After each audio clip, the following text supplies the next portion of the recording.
So when I started to write this talk, I wanted to write a talk that surveyed the ways that a new bot developer, or perhaps a new developer even, who was interested in creating a bot, might sit down and get started. And I was going to look at how you would do such a thing on a server like AWS or Heroku. I was going to compare that to how you did that on your local computer using something like a resolving service like ngrok or local tunnel. And I was going to compare that to using Glitch. And as I was writing the talk, I came to the conclusion that for most people, if your goal is a new bot developer, or a new developer especially, you should just use Glitch unless you want to do more work. Now, who am I to say this? No, that's not going to click through. Okay, fine. I'm Dakota. I work at Howdy. We made BotKit. I'm our bot master. I made up that title when I heard it for the first time at, I think, our conference a year ago. But I'm kind of QA, kind of DevOps, kind of anything that the developers don't want to do. That's what I'm focusing on. For testing purposes, I've created bots hundreds of times. I have also ruthlessly destroyed thousands of bots, probably. I'm not proud of it, but it's my history. So what am I going to talk about? Since this started as a survey of like getting bot developers and getting new developers into coding bots, I thought I would start with, first of all, just an overview at a kind of fun level of how your bot hears what users say, and then what the hosting options and trade-offs are, and then again, that already mentioned foregone conclusion. So the way that bots work is you have a computer somewhere on your desk in the cloud, which is just code words for someone else's computer. You have a computer somewhere and it runs your bot. You have a bot platform somewhere that has a URL and it knows how to send messages across that URL to your bot. And then via hand-wavy internet magic, that URL resolves to the computer that you're using. Now, you might know what that hand-wavy internet magic is, but a lot of people who want to make bots don't know what the hand-wavy internet magic is, don't care what the hand-wavy internet magic is, and don't want to learn it. Like, that's not making a bot. That's not fun. That's DevOps. That's server guy stuff. I want to make something that tells my friends knock-knock jokes. So let's break this down. This is my bot running in a terminal window on my computer. This is Slack. I could have picked any platform, but I chose the most complex one. So part of the configuration for Slack, you give it this request URL. Okay, that's where it's going to send messages. I choose what kind of messages I want. So if my bot receives or sees an IM or a group message or a channel message or a multi-party IM message on Slack, it has subscribed to those messages. They will be sent to that previous URL anytime those messages happen. And then a message looks like this. It's a bunch of text separated by little colons, key value pairs. It's JSON, if you know what that is. If not, that's just jargon. You don't care. So here's how it happens. You're in Slack. You have your computer. Your computer's running your bot. Slack sends messages to the request URL. Bot receives messages and responds to Slack. That's it. So why is it so hard? Well, it's hard because of the hand-wavy internet magic. All you need is a URL and a computer, right? Well, we all have computers, but how many of you have URLs? Okay, not a lot of people have URLs, right? So that's the hard thing to get. So if you host it on a server like AWS or Heroku, you're going to have to figure that part out. And you can host it on your local computer and use a routing service like ngrok or local tunnel, and that's still has some level of complexity that might really make you no longer want to make your bot, or it might just be so confusing that it shuts down that effort. And then, or you can use Glitch, and Glitch gives you both a computer to use in the cloud, aka someone else's computer, and a URL that maps to that exact computer, and you don't have to do anything. So using a server, right? There's pros and cons. There's unlimited potential star because the potential has inverse relationship to prior experience and setup effort, right? Like you can do anything you want to put the time into and have the knowledge to do. You know, it's good, stable configuration for development or production environments. And you might already have some servers, but if you don't, they're expensive, both from time and from your pocketbook or your employer's pocketbook. Using ngrok or local tunnel. So the pros are it's easy to edit your code because it's local. It's great for small bots. You know, it can access anything your computer can. So if there's like another computer that you talk to, you can somehow figure out how to make your bot do that if you really want to. Probably shouldn't, but you could. Has a really cool request viewer, which I will specifically go over. But there are cons with it. It's really hard to collaborate with people with code that's running on your computer. It's really hard to have your bot run all the time because you can never turn off your computer. You can never install updates. You can never reboot it. It has to run all the time. And it doesn't scale to multiple teams. And even though ngrok has a free offering, you're going to pay $60 a year if you want to use bots on ngrok, because otherwise, every time you restart ngrok, all of your URLs change, which we learned earlier means that you have to go back to your platform and say, hey, platform, my URL changed, which was the whole reason we were trying to use ngrok in the first place, was so that we would have URLs. And then there's glitch. So the pros are that it's easy to collaborate, it's easy to share with people, you can install it to multiple teams, and your bot is always running.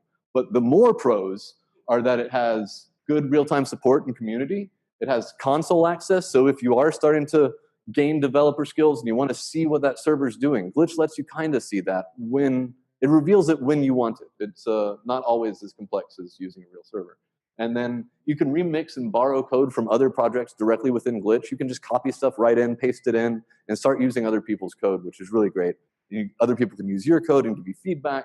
And so basically glitch gives you less time tooling and more time gardening. Like you really get to do the thing that is what you want to see growing and not, you know, all the actual backbreaking work of it. So I'm going to kind of just show right now what, you know, ngrok and glitch are kind of like, with a little bit, not like a full live demo, but just to show you like when I said there was a really cool request viewer, like what did I mean? So let me just get out a keynote here for a second, bring up a terminal window. So here's my window. So I run my bot in Grokcoda, and then I start ngrok. And so ngrok here has given me a URL, technologycenter.ngrok.io, that it is going to redirect to my local host at a certain port that I specified. So that's how Slack knows to talk to this bot that's running on my computer. So if I go into Slack, if Slack wants to show up, that's great. Okay, and I go to my bot in Grokcoda. So you can see I've been using it. So if I ask this bot, and this is one of the things that I said was good about a bot that's running on your computer, I can ask this bot, where am I?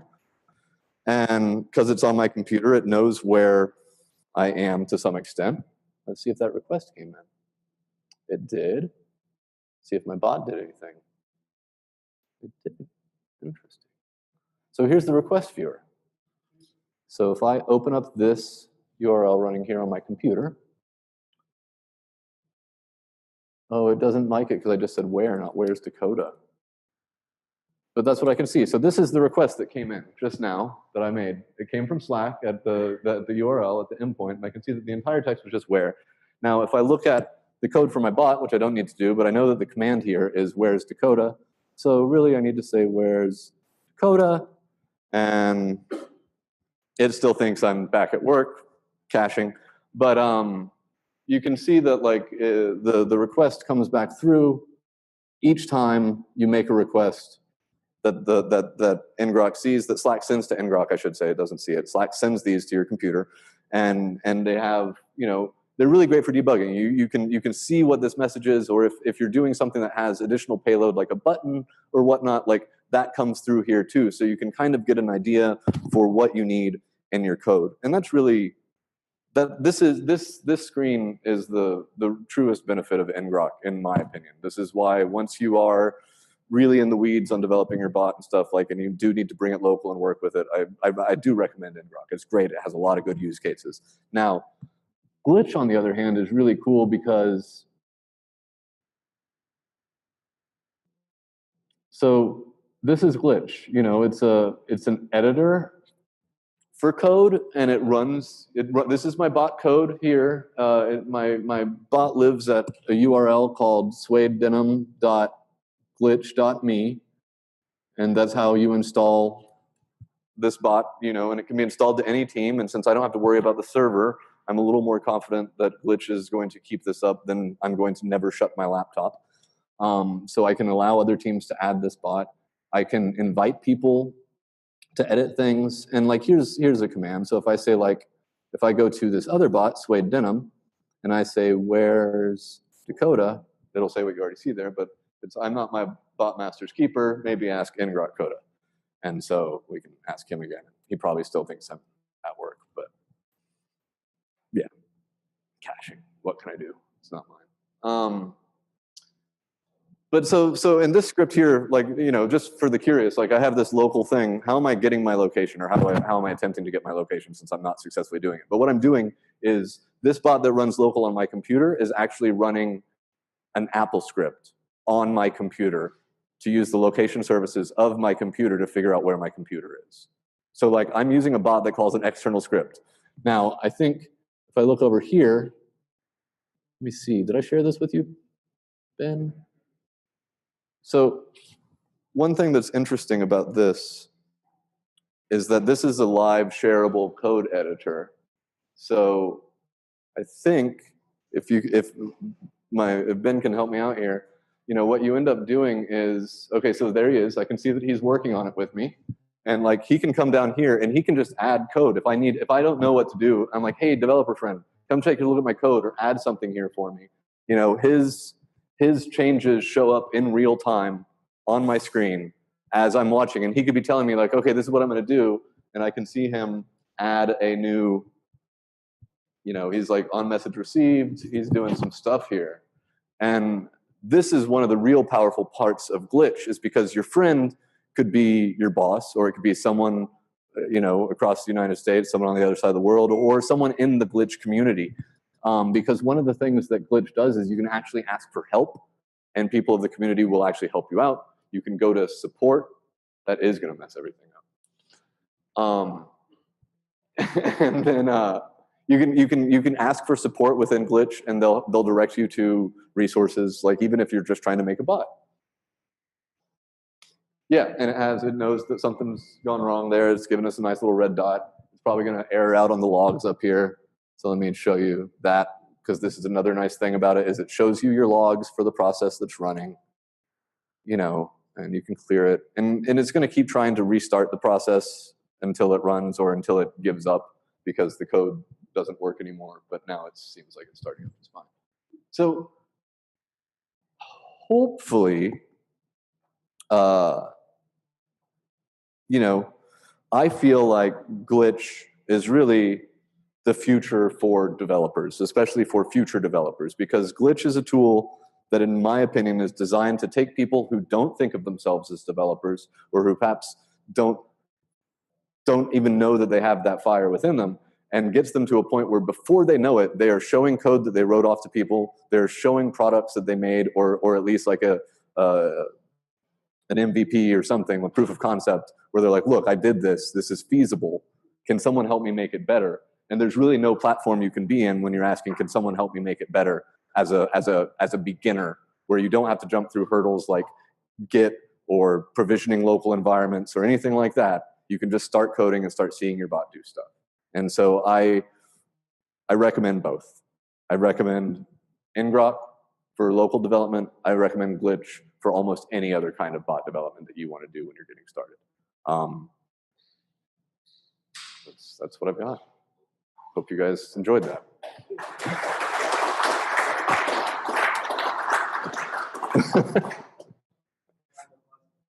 We have some time to take a few questions. Does anyone have any questions for that? Any questions? works for Dakota about glitch at all? Glitch is great because it understands that there are two types of people. People who will log in with Facebook and people who will log in with GitHub. So it's really easy to create an account and get started and play with this. We have a starter project also that you can copy. We have a bunch. You can go to a glitch / I think botkit. Is it Botkit or Howdy? They might be, but I think we got both. Yeah, so you go over there. You can look at our page and see we got starter kits for everything. Yeah. Under the sun. More every day. Wow, where'd those come from? Cool. These are proprietary stats. This is everyone's under NDA and cannot share this information. But one more time for Dakota Smith. Thanks for that. Thank you.